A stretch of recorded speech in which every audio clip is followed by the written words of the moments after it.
Suara Kebenaran pada Selasa, 18 Juni 2024 berjudul Menikmati Hidup.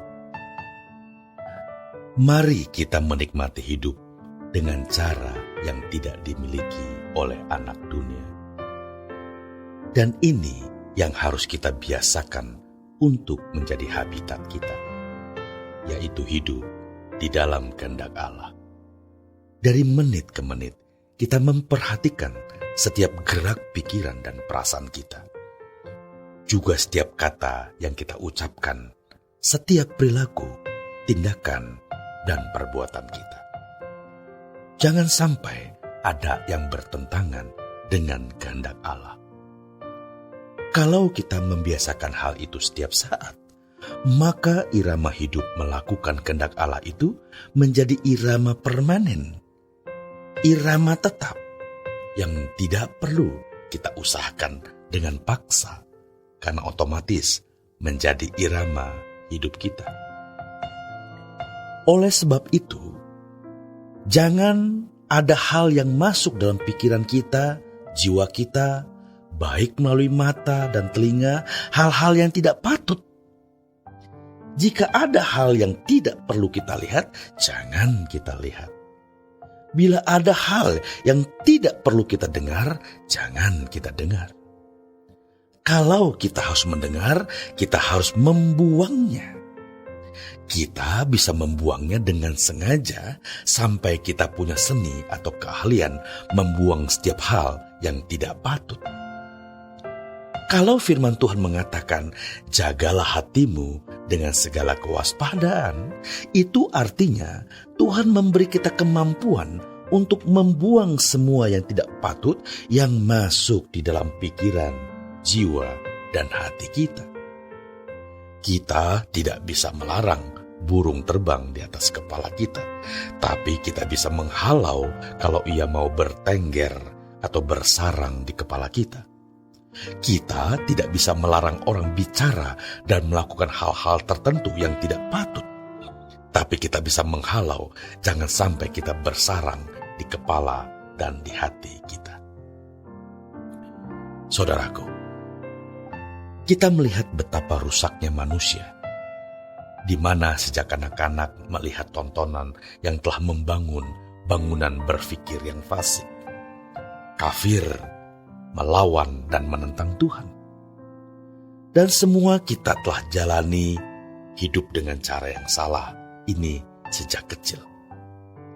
Selain pengaruh orang tua, lingkungan, pendidikan, juga pergaulan, di mana masing-masing kita bergaul dan menyerap hal-hal yang tidak patut. Ditambah lagi dengan gen orang tua kita yang buruk yang menciptakan manusia duniawi yang melawan atau menentang Allah. Kita patut bersyukur, saudaraku, kita boleh mengenal Tuhan Yesus, Juru Selamat yang menebus dosa kita, membawa kita ke hadapan Allah dengan membenarkan kita.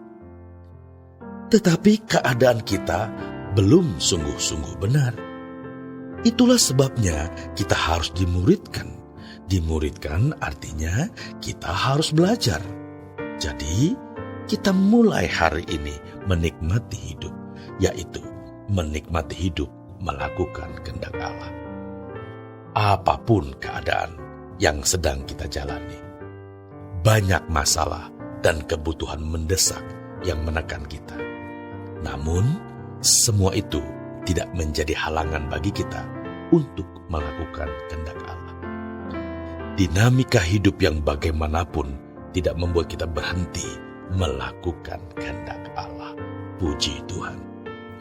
Justru semua keadaan yang berlangsung menjadi sarana kita melakukan kehendak Allah. Hanya Roh Kudus yang bisa menolong kita melakukan hal ini. Itulah sebabnya betapa pentingnya ketika kita bangun tidur, kita mulai dengan datang kepada Tuhan. Tanpa banyak permintaan, kita menyembahnya.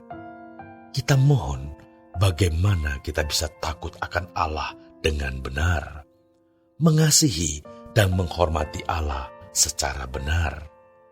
Roh Kudus pasti menolong kita. Betapa indahnya kehidupan yang dari menit ke menit melakukan kehendak Allah, yang sama dengan dari menit ke menit menyukakan hati Tuhan.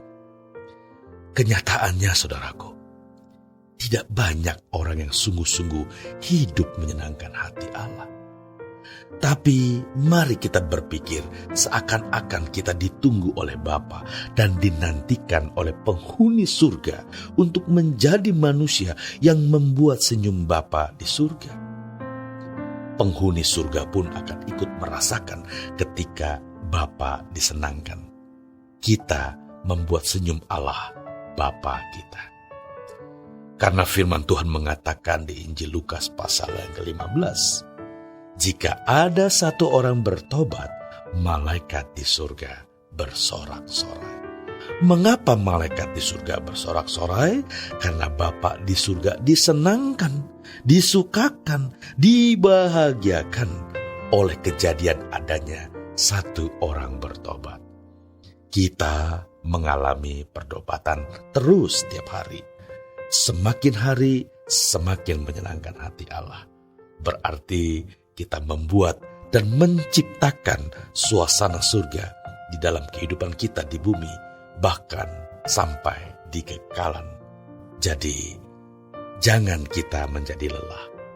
Mari kita bekerja keras. Kita bersyukur bisa memiliki keadaan ini dan berkomitmen untuk sungguh-sungguh hidup suci. Selamat berjuang, saudaraku.